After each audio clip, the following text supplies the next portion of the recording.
There are two rules about interviews, basic rules. The first one is you don't interview rock stars, and the second one is you don't interview geeks. Those are the rules. What about a rock star geek, though? That's what he's been labelled. His name is Yossi Hasson. He is a member of the GIBS alumni. And it's nice to see you, Yossi, because here you are, a guy who has been in the tech space probably since tech was invented, which isn't that long ago. Do you like the title of rock star geek? That's the one Tech Central gave you? I was actually saying that South Africa needs more rock star geeks. I don't see myself as one of them, but it's caught on and people seem to relate to it, so I'll take it for now. Do we have many rock star geeks? We don't. We don't have enough. We don't have enough technical people who are nurtured into entrepreneurs. There's definitely a lack in the country. But nurtured into entrepreneurs means you can teach entrepreneurship. There is a school of thought which says you're either an entrepreneur or you're not. You can learn some skills to sort of bulk yourself up a little bit on that from that point. So I have a problem with the word entrepreneur in itself. I think it's created this stigma that you have to be something, you have to be born an entrepreneur, you need some kind of special skills to be an entrepreneur, and I really do believe that anyone who has a passion about something can be successful in it, and if it's business, anyone should take that leap, and anyone should be confident enough to take that leap. So I don't think there's a fundamental gift that a person has to become an entrepreneur. You've got to take the necessary step. We've made lots of mistakes. I've made lots of mistakes, foolish mistakes.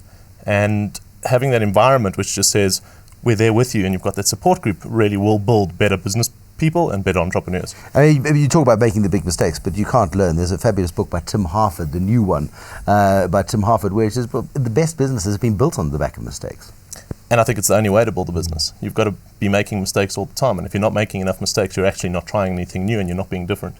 Now, when you look at it, I mean, you actually went from school where you were doing all sorts of things that you possibly shouldn't have. You should have been focusing on your schoolwork. Sure. But you were making money at school. You were doing all sorts of fantastic things. You then leave school. You think, I'm not going to go to varsity. I'm going to go and work, make some money. And I think it was the right decision. At the age of 18, people go to varsity. And to be honest, I thought at the time varsity was a waste of time. I was very passionate about building businesses, about trying to make a difference, and I thought the only way I could do that is if I just went straight into the business world. Looking back, I think it was the right decision for me. It may not be the right decision for everyone. And more recently, I did study, see the value in an education when we're hiring people. But you had to blag your way into GIBS, didn't you? You actually had to fight, kick and scream, and you were given a 3-month probationary period during which you had to prove yourself because you didn't have that background. Yeah, well, first I was rejected. I applied and was told, sorry, we think you should do a different course, and I basically said that I think they've made a mistake, wrote a nice letter on why, told them all the books that I had read and why I was the right person for this MBA and how they'd be doing a disservice to their own course if I wasn't allowed into it, and then was given the 3-month opportunity to give it a bash. And clearly it worked. I believe so, yeah. Tell me about the cloud, because you're big into sort of free software, into the Linux system and all of that sort of stuff, providing stuff for nothing on the internet, which to me sounds kind of crazy, because you look at Bill Gates, he provides nothing for nothing.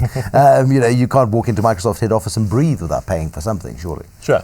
I think it's a different paradigm on how software can be developed. Open source software uses the philosophy that the community or the masses can produce better software by working together towards a common cause. And it's been proven in a number of examples. Wikipedia is a well-known example of how masses can produce something of greatness with a very, very low cost attached to it. So taking that paradigm, how do we use that software and reduce the complexity, the cost, and improve the access of technology for businesses was really how the premise of Synaq as our business was built. The cloud represents just a manifestation of that. If you look at electricity, use that as an example, in the early 1900s, people used to build power stations to get a competitive advantage to use electricity to take their business forward. Today, the concept of that is a bit...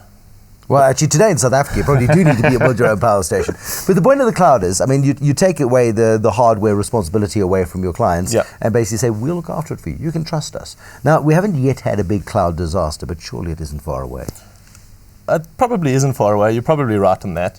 But on a daily basis, businesses struggle with basic fundamentals in terms of computing and how to do that and how to build a system, how to manage a system, and they're spending significant resources and effort and energy on maintaining basic systems that really don't give them any competitive advantage.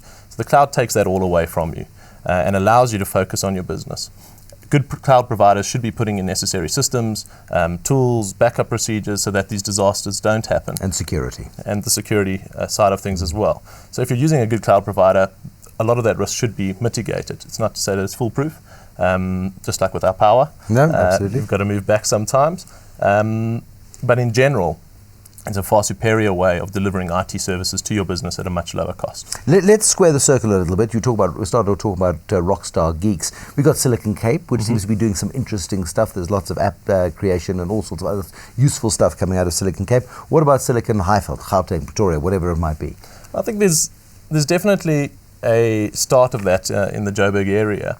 I don't know if South Africa is big enough for us to start trying to create these little pockets, and I would rather look at how we can bring everyone together and try and nurture the state of entrepreneurship in this country rather than specific regions.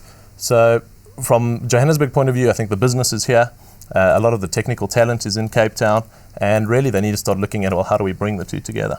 Silicon Grafrenet, halfway between, perhaps. Yossi Hasson is a member of the GIBS alumni. He also runs his own business.